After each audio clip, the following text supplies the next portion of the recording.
आजचं हे जे आंदोलन आहे ते आंदोलन करण्यामागचा उद्देश काय आहे? बघा, आम्ही ना कोरोनामध्ये काम केलं होतं. त्या टायमाला आम्हाला गव्हर्नमेंटनी कबूल केलं होतं महिन्याला 1,000 रुपये ग्रामपंचायतून देणार, 20-21 त्या दरम्यानचे.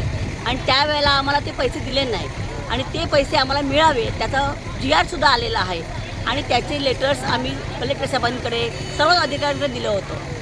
तेव्हा याच्या अगोदर 12 फेब्रुवारीला हा मोर्चा झाला होता आणि त्याही आम्हाला सांगितलं होतं की तुम्हाला आम्ही हा पैसे मिळवून देऊ, पण त्याही आम्हाला हे काय पैसे मिळवून दिले नाही.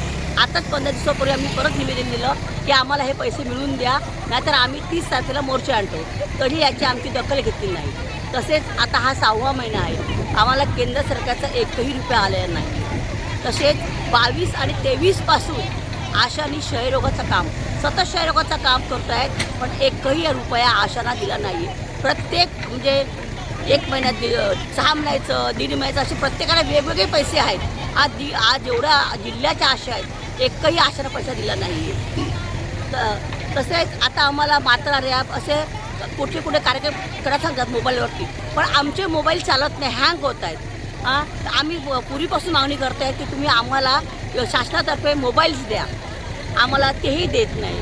परत रिचार्ज मागतो आहे, आम्हाला रिचार्जही देत नाही आहे. सर्व शासन फक्त आमच्याकडनं काम करून घ्यायचा प्रयत्न करतो आहे, नाही आम्हाला पगार देत, आम्हाला नाही काही, फक्त कामाशिवाय आम्हाला कुठलाही वापर केला जात नाही.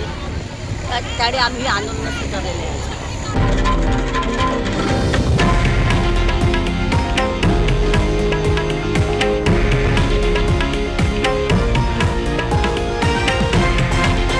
हे आहे देशातील नंबर 1 न्यूज नेटवर्क आणि आपण पाहत आहात TV9 मराठी, एकमेव.